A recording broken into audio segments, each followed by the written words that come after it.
Stay tuned for Nero Wolfe, transcribed.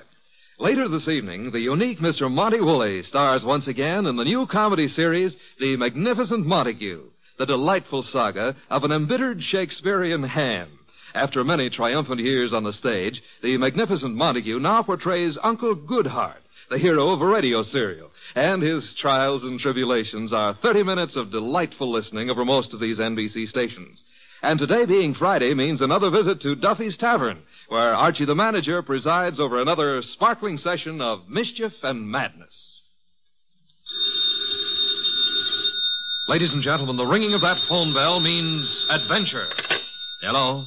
Hello? The young man answering the phone is Archie Goodwin. Yes, this is Nero Wolfe's office. The mountain of a man in the oversized armchair, staring at Archie with a beady eye, is Nero Wolfe. Mr. Wolfe is in. Mr. Wolfe is always in.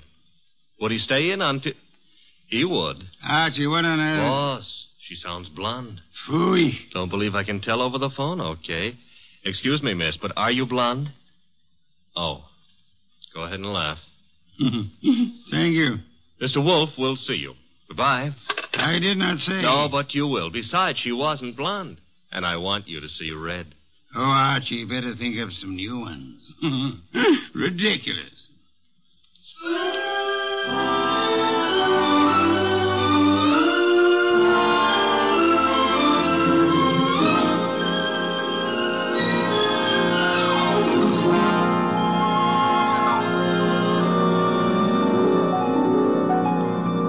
Ladies and gentlemen, it's the bulkiest, balkiest, smartest, and most unpredictable detective in the world. That chair-born genius, Nero Wolfe, created by Rex Stout and brought to you in a new series of adventures over this NBC network in the person of Mr. Sidney Greenstreet.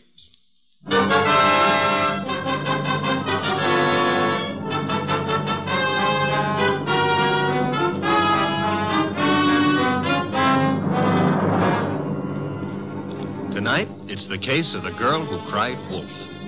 In the old brownstone house on 35th Street, my boss, Nero Wolfe, with all his 300 pounds, sits at his desk from which he runs his world. We have been patiently waiting for the lady client. Then there's a knock at the door, and I admit her. A beautiful, frightened, and red-headed girl. Mr. Wolfe? Mr. Nero Wolfe? Not by 160 pounds. I'm Archie Goodwin. Oh, yes. I spoke to you on the phone. I'm Mary Dunning, Mr. Goodwin. I was wondering if... He's in. He's always in. Come on. We'll try getting him to admit it. This is Mr. Wolfe. Miss Mary Dunning. How do you do, Miss Dunning? Here, take this red leather chair. It's a nice match for your hair. You know, as old Dr. Titmouse has said to me, beware of a red-headed woman. But I never could believe Thank you, them. Mr. Goodwin. Your business, Miss Dunning? Do you mean what I do or why I've come to you? Both, if you please. Well, I'm Mr. Stevens' secretary at the Tolliver Ecological Foundation. Our offices are down on East 12th Street. Ecological? Field research as to factors operating on plant and animal development and survival, Archie. Animal development, huh? Miss Dunning, the foundation has several agricultural research projects throughout the country, hasn't it? That's right, Mr. Wolfe. And Donald Stevens is executive director. Or was until... Was? He's disappeared. It's been 3 days now. He's not been near the office nor his apartment. No message or... Apartment? Stevens been living alone? He's a bachelor. He's engaged to Laura Tolliver. She's a cousin of the original Tollivers. But she doesn't know where he is either. Have you come to me on Laura Tolliver's account or on behalf of the foundation? Well, neither, Mr. Wolfe. I'm just worried, and I'd heard of you as one of the finest private detectives in New York. You've heard of me, Miss Dunning. We see that you're here. I still fail to understand why. But I've told you. Mr. Stevens has dropped out of sight. And there's another thing. The last time I saw him, he had a caller with him in his office. Caller? Male? Female? I don't know.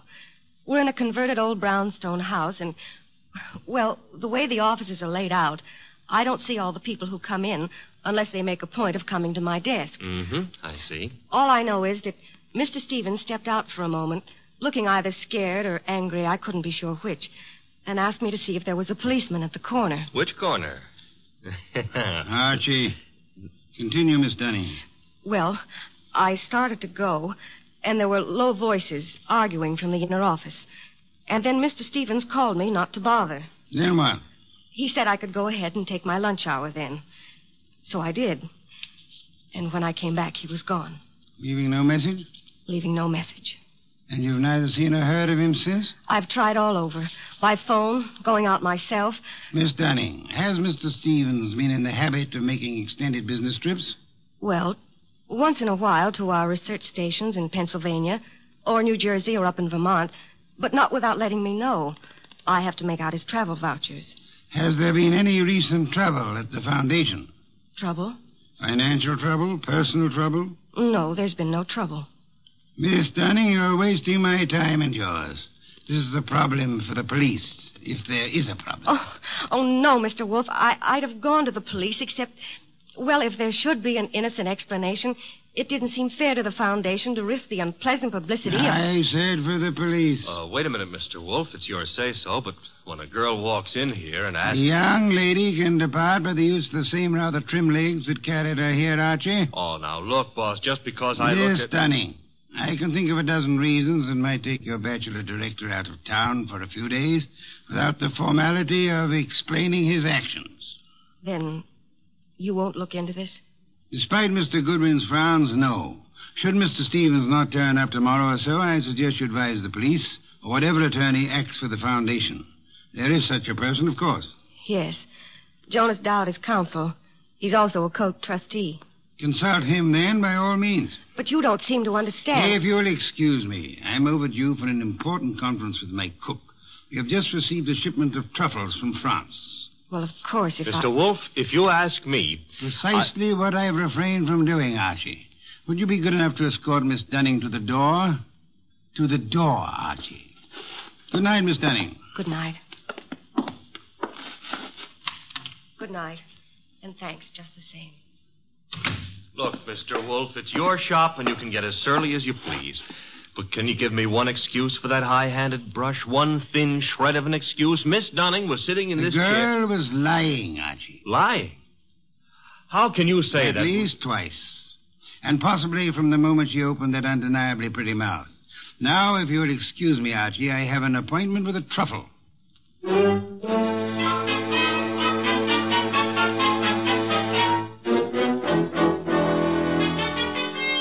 You say you have a surprise for me, Archie. Enough to yank you 3 inches out of that chair. Remember the girl who was here last night, Mary Dunning? You seem unwilling to let me forget her. Well, I took off on my own this morning to check up on that foundation setup. Good, Archie. I ventured a small bet with Fritz that you would.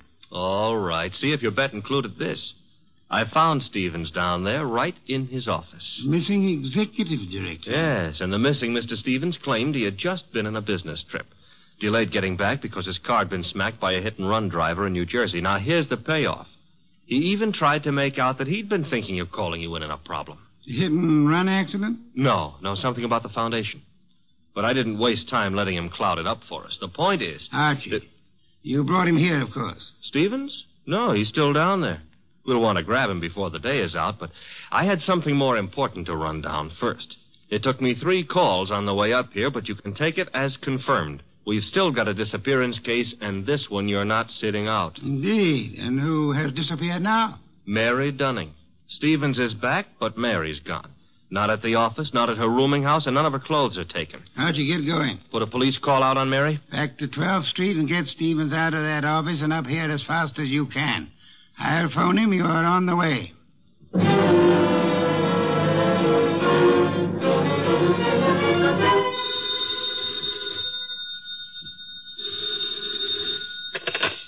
Hello? This Donald Stevens? Yes, this is Donald Stevens. This is Nero Wolf. I understand you've been thinking of consulting me. Well, as a matter of fact, I have, Mr. Wolf. I started to explain to Mr. Goodwin, but... Are you alone there at the office? Why, well, yes. As it happens... Be careful. I don't think your car smash-up was an accident. I've just sent Mr. Goodwin to ask you to come here. Meanwhile, I'd suggest... Oh, excuse me, Mr. Wolf. There seems to be someone coming in now. Wait, Mr. Stevens. There hasn't been time for Archie to get there yet. Excuse me, Mr. Wolf. Don't. Just hold the wire a moment. Wait, Mr. Stevens. Come on in. I haven't had a chance yet. Oh, what? No! No! Oh, And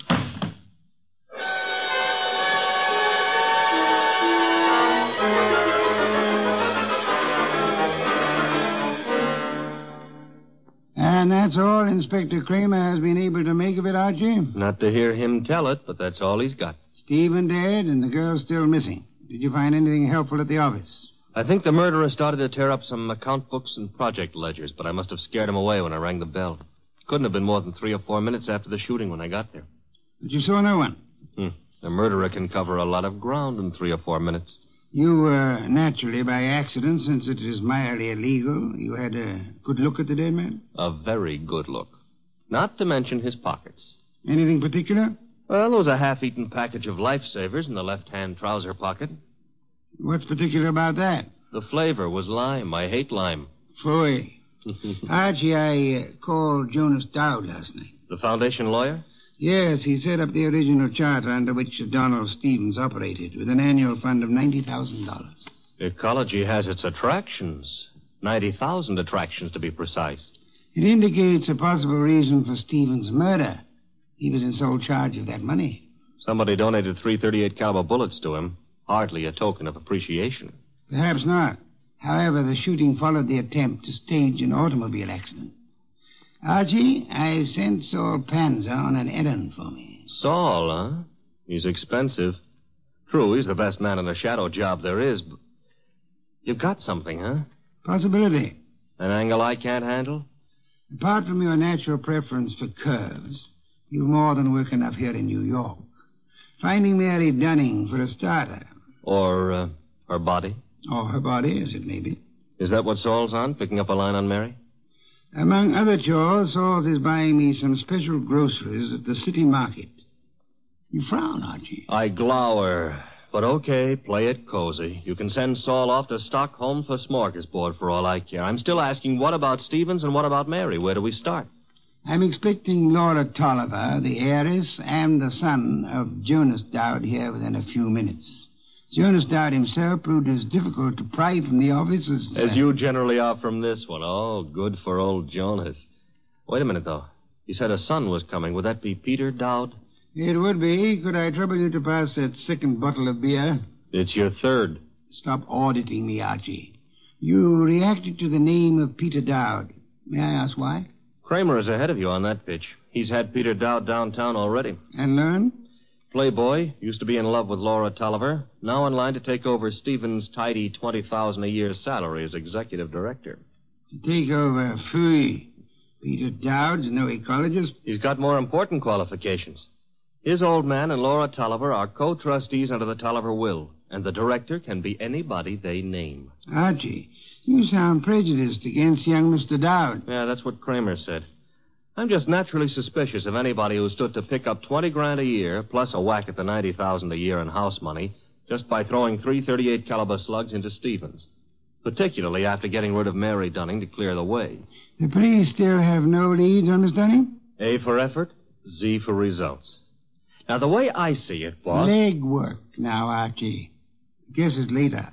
You might try Miss Dunning's landlady again for one, and try Peter Dowd's apartment. Now? Yes. I'd say go along and keep after the missing girl. Instead of sifting through the names in Stevens' appointment book you were asking about? It's 2 legs of the same animal. The names may help on the girl. Now, Archie, on your way.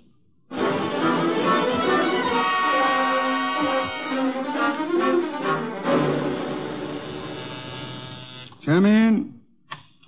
Mr. Wolf? Yes, come in, Miss Tolliver, Mr. Dowd. Sit down.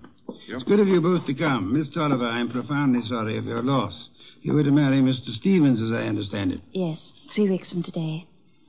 I was trying to warn poor Stevens just as the murderer came in. But he evidently knew his caller well enough to feel no alarm. The police told us that, Mr. Wolf. We've just come from Inspector Kramer's office. I know, Mr. Dowd. Did you gather the inspector meant to see you again? Why should he? How could anyone think that Peter could have anything to do with this horrible business? I see that you have no doubts about Mr. Dowd here, Miss Tolliver. Easy, Laura. Yes, Mr. Wolf, I gathered that Kramer was interested in me. He's got a man outside here watching us now. You're alert, Mr. Dowd, or... Oh, what? Or aware that Inspector Kramer may have grounds for keeping you under surveillance. Look, Mr. Wolf, I didn't come here to be put through the jumps again. First Kramer and now you. I'm acting for the Tolliver Foundation, Mr. Dowd. I have been since your father retained me last night. Why jump on me, then? Young man, at my age and weight, the chances of my jumping on anyone are about as likely as, as unlikely as to expect that you're not still in love with Miss Laura Tolliver here. Mr. Wolf, we haven't admitted that we... Miss Tolliver, your concern a moment ago at the possibility that this young man might be charged with Stevens' murder. Now, wait a minute, Mr. Wolf. Climb back on me if you want, but let Laura alone. If you're trying to make... I'm no longer trying, Mr. Dowd. You both confirmed the point for me.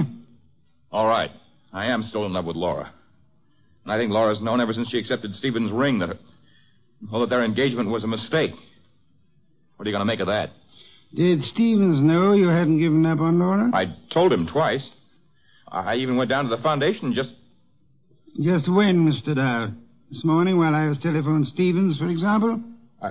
I haven't been near the foundation office for days. I've been out of town. Mr. Wolf, you've no right to twist and turn everything Peter says. I do love him, but Laura. Well, that's the first time you've come right out with it since... I'm sorry, Peter. I've wanted to tell you 1,000 times.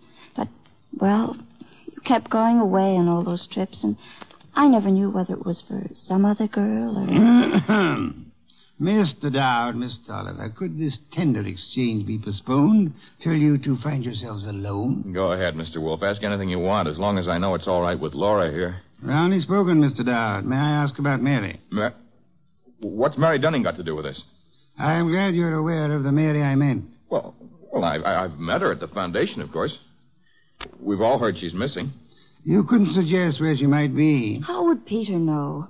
Let's return to Mr. Stevens. Can either of you explain his 3 days' absence from the city? I've been out of town myself. Miss Tolliver? He could have been inspecting any one of the research plants. He didn't tell me, if that's what you mean. Stevens said this morning he had been wanting to consult me. You can't suggest why? Well, no, I can't. About foundation business or personal business? .338 caliber bullets kept Mr. Stevens from making that clear, Miss Tolliver. Mr. Dowd's father is sending me over some material, but as yet it's not in my hands. Are you familiar with the personnel at the research stations? There aren't any more than 4 or 5 project managers. Halsey in Vermont, Schwartz down in Pennsylvania. Excuse me. Nero Wolf? Archie. Yes, Archie. You can take it back about Mary Dunning. If she's a liar, she's just gone to a lot of trouble to make it look good. Dead? No, but knocked out with chloroform and stuffed in a closet in a man's apartment. And guess whose apartment? Spare me your charades, Archie. Peter Dowd's. That's where I'm calling from. Is he still with you? As it happens, yes. You better hang on to him. There's been another development. Inspector Kramer's got hold of a man named Schwartz. The Pennsylvania project manager. Right. Schwartz was at the foundation office this morning, and he says Peter Dowd was going in as he came out. When? Within minutes of your call to Stevens. Kramer's on his way to your place now to pick up young Dowd. Any instructions? I'd like more company. Well, the ball game is all wrapped up, isn't it? I'd still like more company. Right. Mary and Schwartz? If you can get them here. And Archie. Yes? Get them here.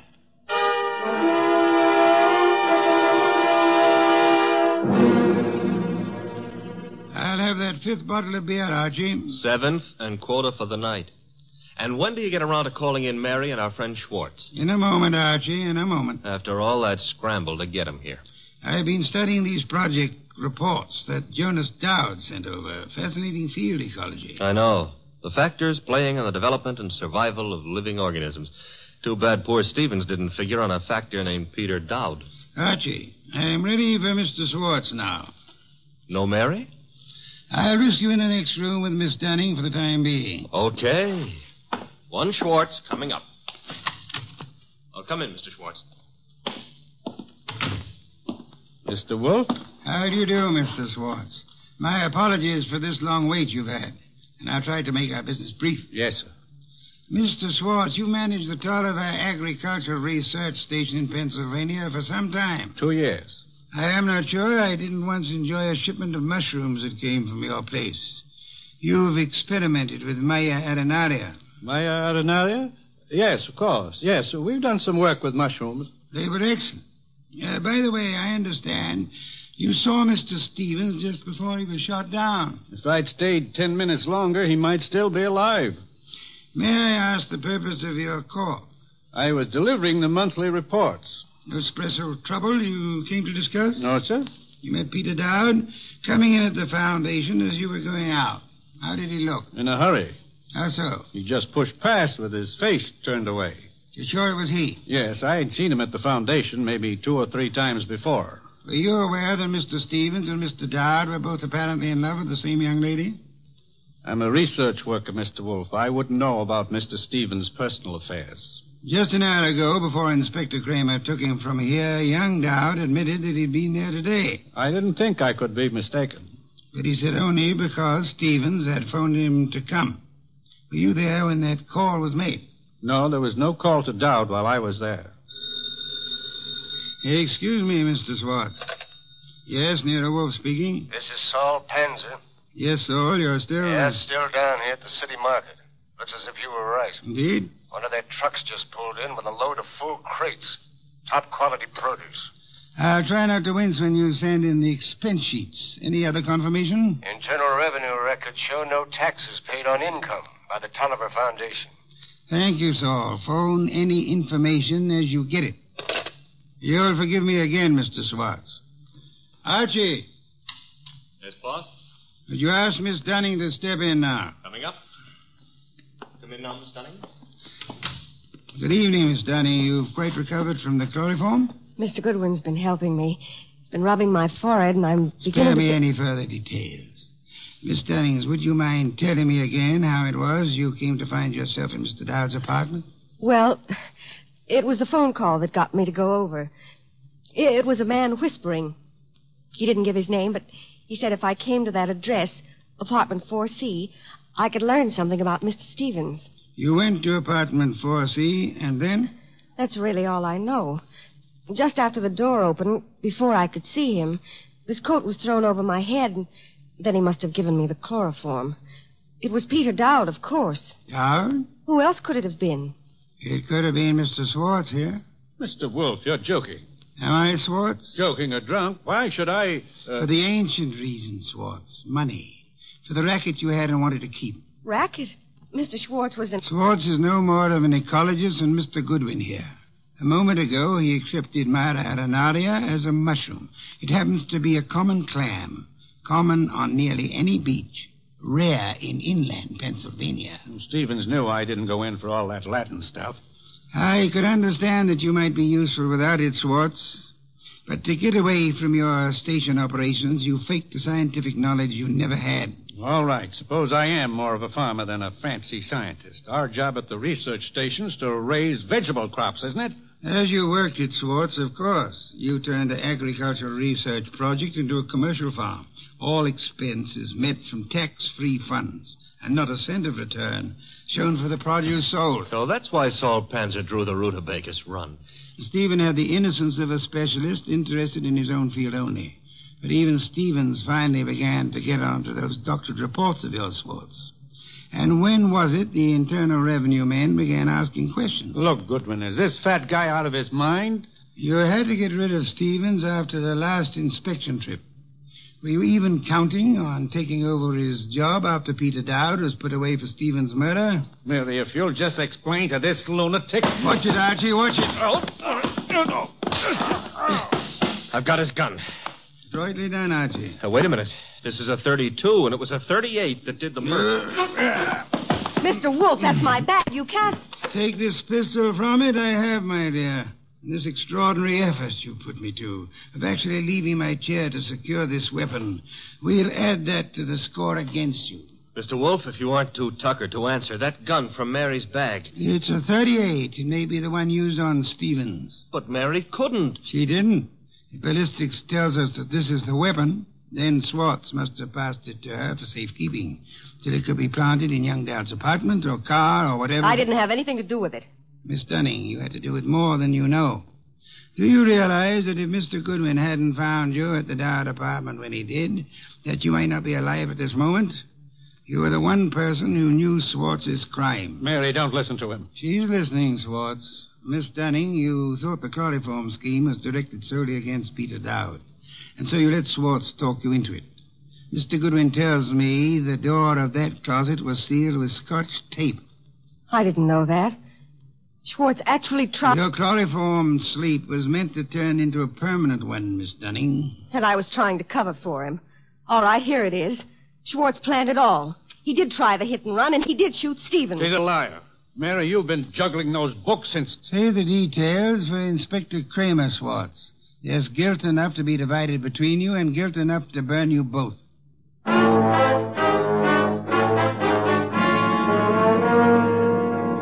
All right, you're being noble and not rubbing it in. Don't I merit a full explanation? Archie, I'm concentrating on truffles. Do we deck out a bird, or shall we have them in an omelet again? Mr. Wolf, look, I've got a white flag up, and I'm asking. All right, Mary and Schwartz wanted Stevens out of the way. And all right, they tried to hang it on Peter Dowd. But why'd Mary come here and try to get you into it in the first place? As far as she knew that night, Archie, Stevens wasn't to get back to New York alive. Swartz hit and run ambush in New Jersey was supposed to take care of Stevens on his way back from Pennsylvania. By luck, Stevens survived the accident, and Swartz had to follow him here to finish him off. Yes, but I still don't see why. Mary came here to establish her innocence by pretending to seek our help. Oh. And she thought to keep suspicion from Swartz by creating the imaginary figure of a threatening caller at the office several days before. She knew Stevens meant to consult me about Swartz, and she could guess Jonas Dowd would call me in eventually.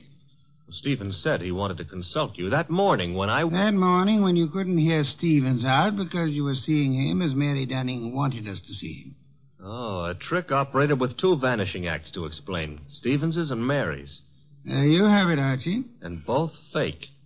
A straight business trip branded a run-out or a snatch only by Mary's account, and then the chloroform act at Dowd's apartment. You have it in full. Mm-hmm. Except how you knew she was lying to start with. Point one, the girl offered no fee, no prospect of a fee. Mm-hmm. Stay at that. Could anyone claim knowledge of my reputation, Archie, and still seriously expect that I would take an arduous labor for the love of it? Oh, I'm ashamed of myself. Point two, she told us of a caller coming to see Stevens. Of Stevens asking her to fetch a policeman, then changing his mind. When asked to call a policeman, what woman's curiosity would be satisfied by being told not to bother? How utterly brilliant you are. Yes. Archie, a bottle of beer. All right. And now back to a serious problem, you know. I think I see a compromise on these troubles. Between bird and omelet? Archie, why not both? Ah.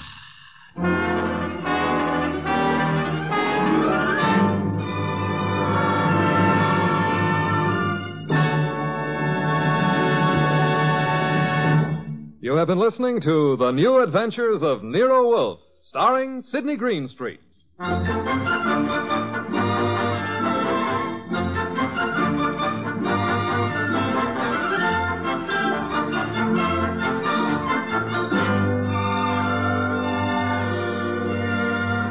Tonight's transcribed story by Charles O'Neill was based on the characters created by Rex Stout.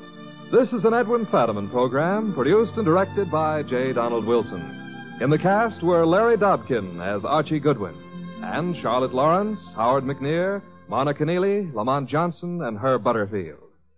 Next week at this same time, Nero Wolfe and Archie will bring you The Case of the Slaughtered Santa Clauses. Don Stanley speaking. 3 chimes mean good times on NBC.